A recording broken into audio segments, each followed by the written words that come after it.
Mes chers enfants, on doit vous parler aujourd'hui, pendant cette semaine de la place de la Sainte Vierge dans l'histoire de France. Il y a plein de choses à dire, hein. Je vous ai parlé donc du coup de l'autre fois de la place dans la symbolique royale française. Et en fait, vous pouvez voir que beaucoup d'événements dans l'histoire ont été influés grâce à la puissance de la Sainte Vierge.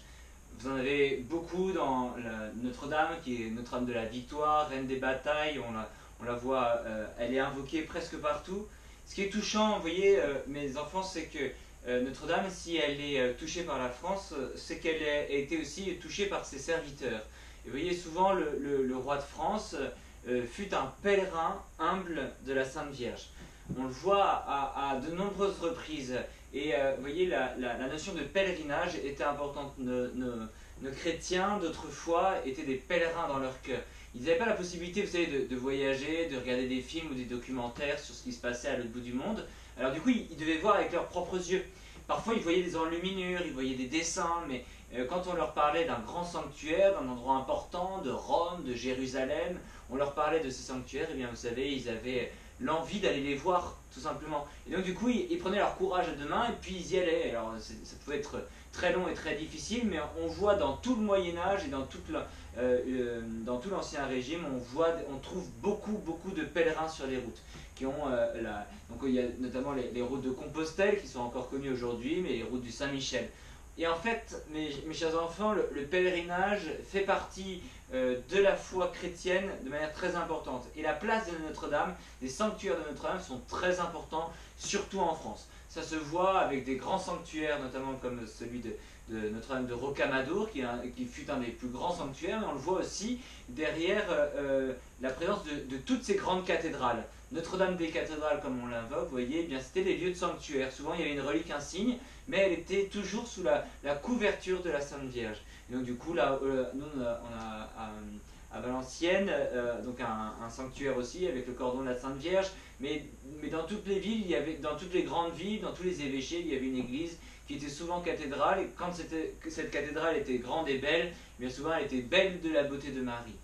Donc voilà, on a beaucoup de témoignages de rois de France qui furent des pèlerins, qui ont pris leur besace et qui ont pris leur bâton et qui ont parfois marché avec beaucoup de pénitence. On a l'exemple de Henri III, hein, qui fut un grand pèlerin, mais vous avez aussi, qui fut un pèlerin, en tout cas un pénitent. Nous avons l'exemple de Saint-Louis, qui fut un des pèlerins, notamment on a des traces de lui à Rocamadour, on a des traces à Rocamadour aussi de Louis XI qui venait, ou Charles VII je crois, donc plusieurs, Jean le Bon aussi qui est venu à Rocamadour. Vous voyez, tous ces rois de France, ils étaient à l'apogée de leur gloire, Dieu les avait élus, on pouvait dire, bien, ils n'avaient pas besoin de s'humilier devant Notre-Dame ou devant notre Seigneur, et pourtant ils avaient souvent besoin de venir les voir, de venir se recueillir auprès de la Sainte Vierge.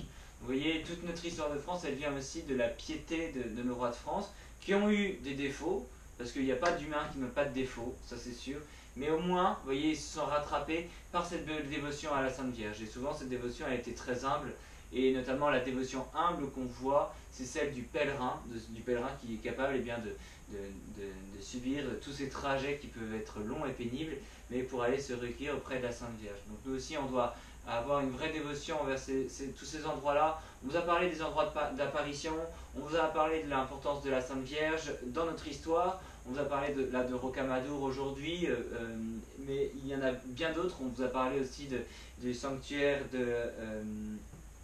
où Louis XIII est allé pour renouveler le vœu national. Et donc du coup, entre tous ces endroits-là, vous pouvez essayer de demander, de voir quels sont ceux qui vous ont le plus intéressé, pour essayer d'aller découvrir toujours davantage l'importance et la beauté du cœur de la Sainte Vierge. On n'en sait jamais assez, donc allez, prenez votre bâton de pèlerin cet été pour aller les découvrir. Notre-Dame est si belle, mes chers enfants, elle est si belle qu'il faut essayer d'aller la voir dans les endroits qu'elle a trouvés si beaux pour pouvoir nous apparaître, ou en tout cas pour être particulièrement présente. Nous la retrouverons au ciel, mais si au ciel vous voulez avoir la joie de découvrir Marie, ou de la découvrir, eh bien il faut déjà ici-bas creuser dans notre cœur le désir, bien sûr, d'aller la voir. Notre-Dame est si belle, soyez des beaux saints de la beauté de Marie. Notre-Dame de Fatima, priez pour notre école. Saint Joseph, protégez nos familles. Notre-Dame de France, priez, priez, priez pour nous.